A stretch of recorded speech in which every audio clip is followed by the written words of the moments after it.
न तांदूळ भिजवता न इडलीचा कुकर वापरता आपल्याला अशा टम्म फुगलेल्या जाळीदार इडल्या बिना हे आज आपण बघणार आहोत। तुम्हाला दिसत असेल बघ, खूप छान अशी लुसलुशीत बिना इडलीचा कुकर वापरता ही रेसिपी तयार होते। त्याच्यासाठी सगळ्यात पहिल्यांदा आपल्याला इथे दही घ्यायचं आहे। इथे मी हे घट्ट दही वापरलेलं आहे। इथे आपल्याला दही घ्यायचं आहे। त्याच्यानंतर हे दही छान असं फेटून घ्यायचं आहे, जेणेकरून या दह्यामध्ये ज्या गाठी आहेत त्या फुटल्या पाहिजेत, अशा प्रकारे तुम्हाला ते फेटून घ्यायचं आहे। त्याच्यानंतर जेवढं तुम्ही 1 कप दही घेतलं होतं तेवढंच तुम्हाला यामध्ये पाणी घालायचं आहे आणि ते पाणी सुद्धा छान असं फेटून घ्यायचं आहे। पाणी फेटून झाल्यानंतर त्यामध्ये 1 चमचा तेल घालायचं आहे। इथे तुम्ही तूप वापरलं तरीही चालेल, जर तुम्हाला आवडत असेल तर तुम्ही वापरू शकता, नाही तर तुम्ही इथे तेलच वापरायचं आहे। ते मिक्स करून घेतल्यानंतर इथे आपल्याला 1 वाटी रवा घ्यायचा आहे। इथे तुम्ही जाड रवा घेतला असेल तर तो तुम्ही थोडा मिक्सरमध्ये फिरवून घ्या, जेणेकरून बारीक असा रवा तयार होईल। आणि जर तुम्ही बारीक रवा वापरत असाल तर तो असाच वापरला तरीही चालेल। रव्याची क्वांटिटी तुम्ही कमी किंवा जास्त करू शकता, तुमच्या फॅमिली मेंबर्सवरती ती डिपेंड आहे। यामध्ये आता रवा आपल्याला घालून घ्यायचा आहे आणि अशा प्रकारे तो मिक्स करायचा आहे। जे आपण दह्याचं पाणी तयार केलं होतं त्यामध्ये घालायचं आहे आणि सगळ्यात पहिल्यांदा तो मिक्स करायचा आहे।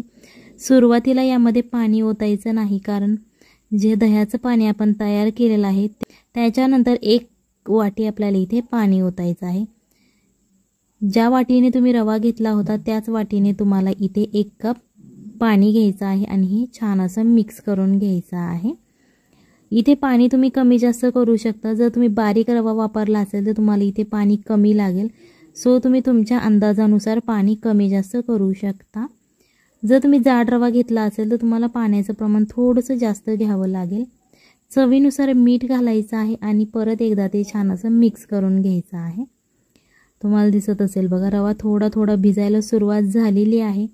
जसं जसं रवा भिजत जाईल तसं हे बॅटर तुम्हाला घट्ट होईल, घट्ट झालेलं दिसून येईल तुम्हाला। सो 15 ते 20 मिनिटासाठी हे आपल्याला साईडला ठेवायचं आहे। त्याच्यानंतर इथे आपल्याला एक पातेलं घ्यायचं आहे आणि त्यामध्ये पाणी ओतायचं आहे। 2 ग्लास तुम्ही यामध्ये पाणी ओतू शकता। त्याच्यानंतर इथे तुम्हाला एक चाळणी घ्यायची आहे, जी आपण कोथिंबीर वडी किंवा अळूवडी बनवण्यासाठी चाळणी घेतो, ती चाळणी इथे घ्यायची आहे आणि त्याला तेल लावून घ्यायचं आहे सगळ्या बाजूने। तुम्हाला जर तेल आवडत नसेल, तुम्ही तेल खात नसाल तर इथे बटर किंवा तूप लावलं तरीही चालेल। अशा प्रकारे तेल ग्रीस केल्यानंतर जे आपण पीठ भिजत ठेवलं होतं ते आता आपल्याला उघडून बघायचं आहे। तर आता घट्ट झालेलं आहे, ते थोडंसं मिक्स करून घ्यायचं आहे, जेणेकरून जे काही एक्स्ट्राचं पाणी असेल ते तुम्हाला त्या बॅटरमध्ये मिक्स झालेलं दिसेल। त्याच्यानंतर 1 वाटी इथे आपल्याला गव्हाचं पीठ घ्यायचं आहे। जर या पिठाने एक जाळीदारपणा येतो आपल्या इडलीला आणि छान असा टेक्स्चर येतो इडलीला आणि चव सुद्धा छान लागते। जेव्हा तुम्ही हेल्दी अशी इडली खात असाल ना, तेव्हा तुम्ही गव्हाचं पीठ वगैरे ॲड करू शकता, तांदळाचं सुद्धा तुम्ही पीठ ॲड करू शकता। याच्यानंतर इथे आपल्याला 1 चमचा इनो वापरायचा आहे। आज आपण सोडा नाही वापरणार आहोत, इनोचा वापर करणार आहोत, जेणेकरून छान अशा इडल्या फ्लफी अशा तयार होतात। त्याच्यानंतर ज्या आपण चाळणीला तेल लावून घेतलं होतं त्यामध्ये चमच्याच्या मदतीने तुम्ही अशा प्रकारे इडलीचा बॅटर टाकू शकता। जेवढा तुम्हाला इडलीचा आकार पाहिजे तेवढं जास्त तुम्हाला इथे बॅटर टाकायचं आहे। इथे सगळ्यात पहिल्यांदा आज आपण मिनी इडल्या बनवणार आहोत आणि मिनी इडल्या बनवून झाल्यानंतर आपण जी रेग्युलरवाली इडली असते ती बनवणार आहोत। सो अशा प्रकारे तुम्ही तुमच्या इच्छेनुसार इडलीचं बॅटर घालायचं आहे, कमी जास्त तुम्ही तुमच्या इच्छेनुसार करू शकता। अशा प्रकारे चमच्याच्या मदतीने घालू शकता किंवा इथे पळीचा वापर तुम्ही केला तरीही चालेल।